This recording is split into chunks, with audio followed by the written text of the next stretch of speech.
Wasn't gonna do another video, but this is so ridiculous that I feel I have no other choice but to. Tucker Carlson and Laura Ingram's response on the Highland Park shooter in Chicago, outside Chicago yesterday. He killed 9 people. Was it 8? I think it's 9 people now. And I think it was like 10 people or 20 people got injured. And those injuries can vary between serious injuries to somebody, breaking their ankle or something. Tucker Carlson, but Laura Ingram made it about weed. He smoked weed. Tucker Carlson made the point, and I want to go through it because Tucker Carlson is essentially an apologist for white supremacist violence. That's what it is. There's people that'll say that, people in the Democratic Party say it, but it's just important to recognize that's all this is at this point. He is an apologist, point blank, period. So he puts forward the point that this guy smoked weed. These guys live in an echo chamber of weed, and he's handing psychotropic medications. Well, she has no proof the guy took such. There's no proof of that. It hasn't been released yet. And he's told about his white privilege as a white male, and he's mad because he's not going to have the same country his grandparents had. I'm gonna go through all this. Why this is bullshit, and that they're always told this stuff, and they're living in an echo chamber, like I said, video games and weed and stuff. A couple things here. I have a question. People in other countries play American video games and have guns. They don't have mass shootings every week. See, I wanna deep dive on this mental health thing, because Republicans they can give you something that sound good, but the end wages of it is death and destruction. That's what Michael Brooks taught me. What you're in essence saying here is these guys have mental illnesses. They're going to get help if we provide it. I think DeSantis said that after the Uvalde shooting. Here's the problem. These aren't people who have mental illness that are going to get help. It's not anxiety. It's not people that have a phobia of spiders or of high places or of water. This isn't people who get anxious in a crowded room. This isn't people who have sleep apnea. These are people who are psychopathic.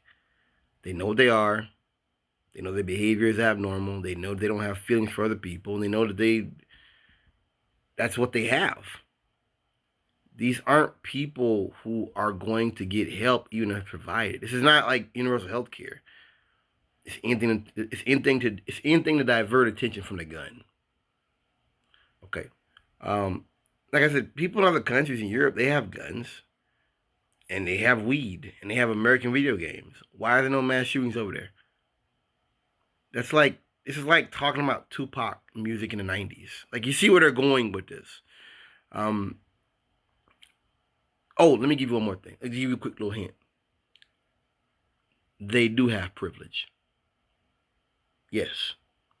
That's how you made it to the handcuffs and you didn't get shot 20 times on the ground. Because you have white privilege. Yes, I'm not sitting up here saying I want to see white men get shot like black men. I'm not saying that. I'm not saying I want to see little white boys getting gunned down by the police on car stuff. It's not my point here. Not my plan. Not my goal or objective. But of course they have privilege. Of course, that's a fact. That's statistically proven. There's a bias in law enforcement and in the courts. That's nothing new about that. That's how Dylan Roof made it to the jail cell. Yeah. You do have privilege. That's why you're not gunned down on the street. You're not laying on the street. You made it to court. You made it to the scrub, to the prison uniform. Yeah. It is so shocking to me that someone can take this type of stuff and then make it that it's someone else's fault that he did this stuff. Oh, last one. This is good. The part about how he's mad because he's not growing up in the world that his grandparents grew up in. A couple of things here. We don't have unions anymore. The unions we do have are no longer as strong as they once were. And a lot of your social progress of the 70s, of the 60s, of the 50s, of the 30s was through unions. Yeah, look that up. Look that up. Couple big strikes that you might have forgotten about. Um, look up Eugene Debs. Yeah, if you want to learn more about this. These people fought to get the 40-hour work week. 40-hour work week. Excuse me. They fought these 2 days off. They fought for you to get unemployment insurance. People have forgotten this. People fought and died and struggled and were crippled to give you the few rights you have today. And we don't have that anymore. So you have rollbacks in a lot of places. See, so much of what the right gives me, if you really look at it, is stuff they did. I heard a guy talking about mental people out here on the streets, and I'm like, yeah, you can thank Reagan for that. Letting them, yeah, you can thank Reagan for doing that. You want to cause solutions for problems without recognizing gun violence, white supremacy, but you don't want to acknowledge your own past, your own culpability in creating the type of harm that's been created. You're a smart idiot in essence. That's the way to put it. You can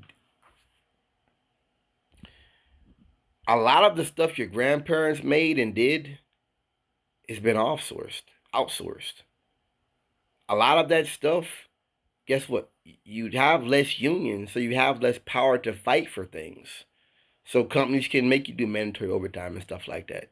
Whose fault is that? Your jobs going to China and all that. Whose fault is that? When we don't, we're rolling back on coal because the rest of the world is rolling back on coal. What I'm saying to you is everything that was put forward in that Fox News piece by Mr. Carlson is total BS.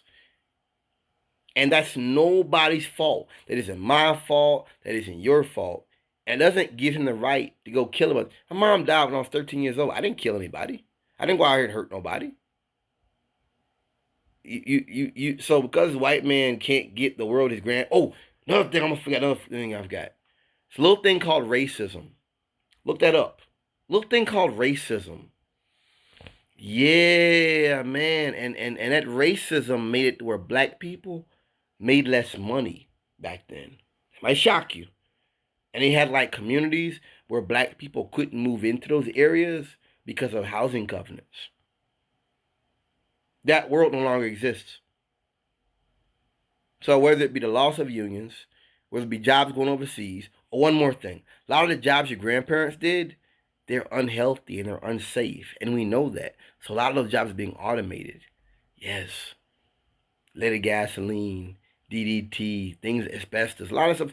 It doesn't exist anymore. It's not used anywhere anymore because people know this stuff now. Tuck Carlson is presenting a case that it's all our fault that he did this, and that he's this innocent waif that just lost his patience one day, and instead of hitting the punching bag, he got a gun and started hitting people, started hitting targets. Same thing with the shooting in Buffalo.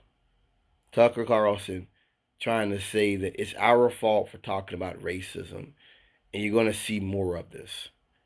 Tucker Carlson is an apologist for white supremacy, and not just that, 'cause a lot of people are.